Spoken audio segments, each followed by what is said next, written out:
Problem number 6.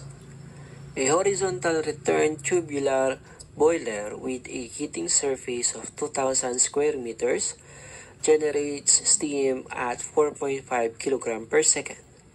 Feed water enters at 5 megapascal, 120 degrees Celsius, and leaves at 350 degrees Celsius. Calculate for the percent rating developed if coal with a heating value of 20,000 kJ per kilogram is burned at the rate of 9 metric tons per hour. Okay, for the given, may binanggit na klase ng boiler, horizontal return tubular boiler. At yung boiler na yan ay type ng isang fire tube boiler. Kaya yan yung given natin. Wherein ang factor is 1.1. Bakit? Kasi SI tayo. Heating surface 2,000 square meters. Mass flow rate ng steam 4.5 kg per second. And ang data ng feed water 5 megapascal, 120 degrees Celsius. Pag chinek sa table, ang enthalpy niya ay 507.09 kJ per kilogram. Then, we have 350 degrees Celsius for the steam. So, syempre, kailangan niya ng pressure. Yun din yung pressure, 5 megapascal. And for the enthalpy, we have 3,068.4 kJ per kilogram. Hindi na natin pailalagay yung iba pang given. Hindi na kailangan yun. Ang hinahanap ay ang percent rating.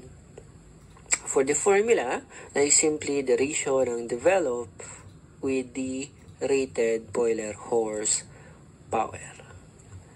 And ang formula ng develop natin, this one, recall lang natin na yung mass flow rate ng steam dapat naka per hour. Then yung denominator natin 35322 sa SI, yan ay simply conversion lang para makuha natin ang develop na boiler horsepower. And at the same time, yung ating rated boiler horsepower, that is heating surface over the factor. So with that, pagsamahin lang natin yan, lalabas yung formula na to. Hindi naman kailangan tandaan yan. Okay? So, makikita naman natin yan. Yan ay na-derive lang, base lang yan dito sa mga formula na nakalatag. So, tuloy lang tayo. Ay, substitute lang natin. Take note, tingnan natin yung mga substitute ha. Mass flow rate ng steam, 4.5. Kaya lang yan ay kilogram per second. Take note, kailangan na per hour. So, we have multiplier, 3,600 second per hour. Then, yung enthalpy, 35322, conversion. Then, heating surface and yung factor ng fire tube, 1.1. Lalabas ang percent rating, we have 0.6461. In terms of percent mismo, that is 64.61%. Problem number 7. What is the developed boiler horsepower if the steam rate is 0.85 kg per second and the factor of evaporation is 1.25? Ang given na natin ay yung mass flow rate, 0.85 kg per second, pati ang factor of evaporation, 1.25. Ang hinahanap ay developed boiler horsepower. So, ito yung formula natin. Take note, ang given ay SI, kaya ito ang formula. So, with that, tapos ito lang yung given, kailangan natin i-define bawat given. Ang mass ng steam, yan na mismo yan, then may binigay na factor of evaporation. So, pag dinefine natin yan, ito ang formula, and papansin natin dun sa working equation natin sa develop, ito wala sa given or hindi natin makuha kasi walang properties. Makikita natin yan dito. So, that's why, pag nire-arrange natin yan, ito ang formula. Take note, yung factor of evaporation natin yan, that is for SI, 2257. So, if we substitute dun sa working equation, yung working equation natin, magiging ganito. Ulitin ko, hindi yan fix. Yan ay kapag SI lang.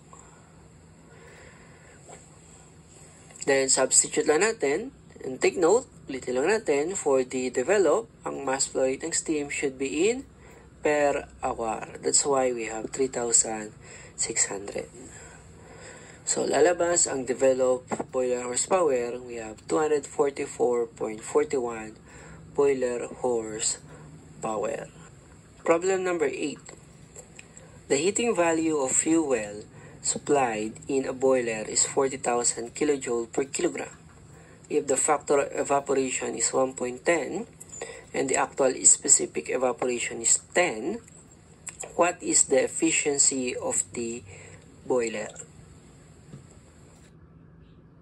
Given heating surface 40,000 kilojoule per kilogram, factor of evaporation 1.10, actual specific evaporation 10, and the required is the boiler efficiency.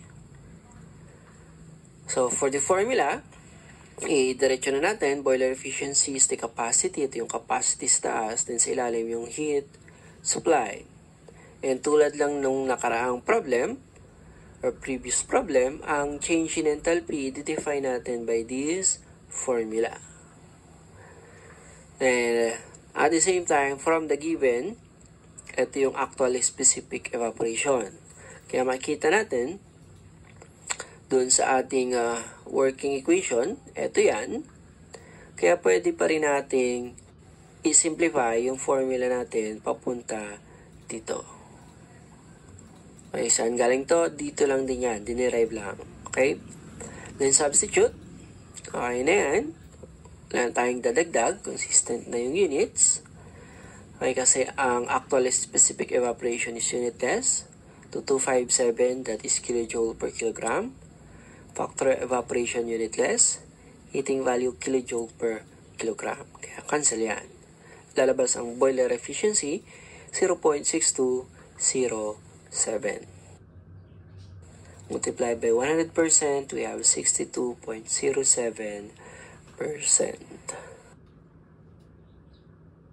Problem number 9.